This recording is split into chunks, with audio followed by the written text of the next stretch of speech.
Welcome to God Winging It. I'm Roger Michael Klang, and today I'm going to talk about diversity and how it's important for a country being rich or poor. Diversity is necessary for any advanced society to prosper.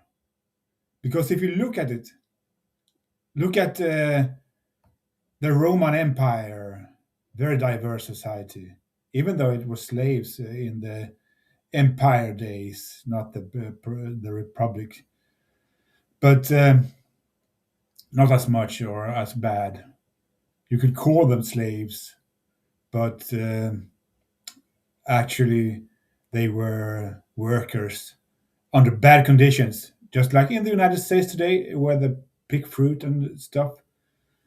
But it was still workers in the republic.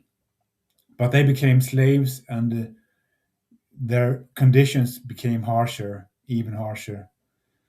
Probably, I'm speculating to a bit.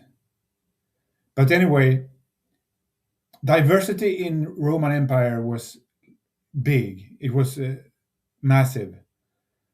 And I think that you could say the same thing about diversity in the ancient Egyptians.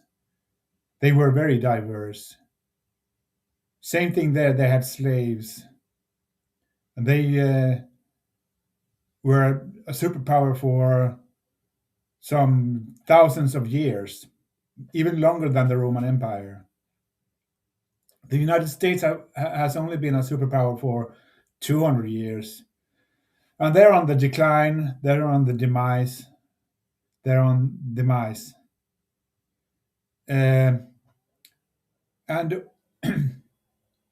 because they clamp down on immigrants in America now, as they do in my country, Sweden.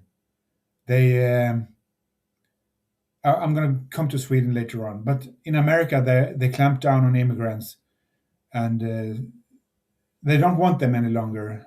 It's not a country of immigration any longer. It's a country on decline. It's we can see their demise. Their decadence is great. That's the only thing great with America nowadays. Their decadence. And in Sweden, we have a conservative government comprising of I think three or four different parties, like the centrist party, the liberals, and the moderates. Where the state minister is moderate is Ulf Kristersson. He's a he's not good, and also SD, Sverigedemokraterna, Sweden Democrats. They run the business from behind the scenes because Ulf Kristersson is a little bitch, just like Ebba Busch in the Christ Democrats, who's also. Did I mention them? Anyway, I do now. I did now, and we.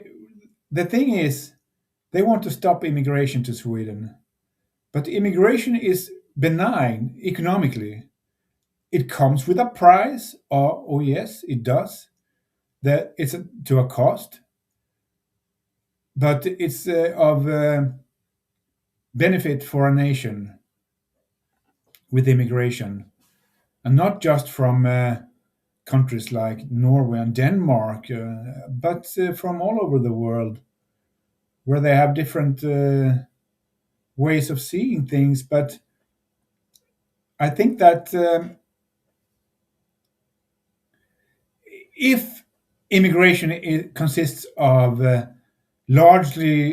mostly young men, it's malevolent to because Whenever you jam pack young men into a place where there's a lot of testosterone and stuff, then it's not going to be good. But if you have a more diversity with both sexes and but of all kinds of people, then it can be it is always benevolent. Benevolent, yeah, benevolent. I think it's called. I think so. Anyway, but what do the moderates and the government do? Well, when there's no one that to take the low cost, low status jobs, uh, they need someone to do their dirty jobs, because they don't want to do it. They are in the government. They're important. Well, they say, well, you're not sick, you're not ill, you don't have disabilities. You should work as a bus driver. You should work as a bus driver, or else you won't get any money from the government any longer. That's what they say in principle. And it's awful. They could take that job. They could shut up, go fuck themselves. Fucking idiots. And it's not much more I'm going to tell you about, say about this thing. But all the rich countries in the really rich and superpowers in the world have been diverse, ethnically diverse, and all the poorest shithole countries, to use Donald Trump's words, like North Korea, Sudan, or whatever, they have a low diversity or even zero. The less they have diversity, ethnic diversity, the poorer they are. Usually, you could say that countries like Saudi Arabia, UAE, Qatar, they don't have they have diversity, but it's slave states. They are slave states, and if you have slaves, you can live on someone else's toil and sweat. It's possible to do that, but I wouldn't recommend it because it's not liked by the higher power, the high power. You know who? He's called God. God winging it. No, it's not me. Anyway, but it's called God, and it's wrong, and it's gonna get you're gonna get punished if you do that. In some, he's not a punisher per se, God, but there must be consequences for what you do. If you keep slaves, it's it's not good. It doesn't look good for you in the afterlife.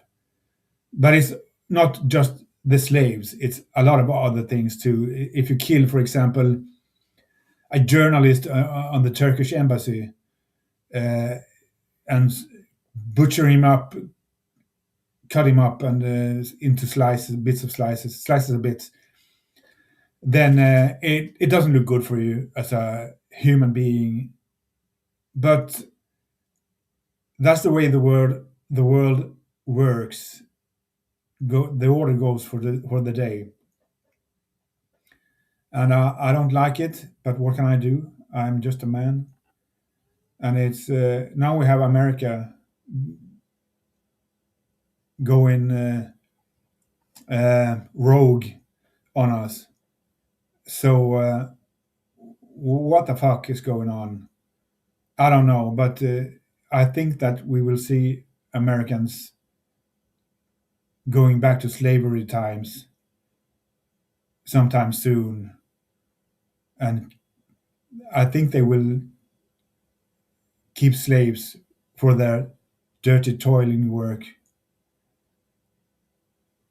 That's what I believe will happen, and I sure do hope that it won't happen in Sweden. But with our government, you never know. They're like America light, very light.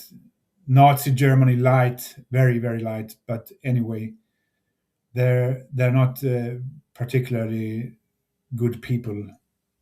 I wouldn't say that they are.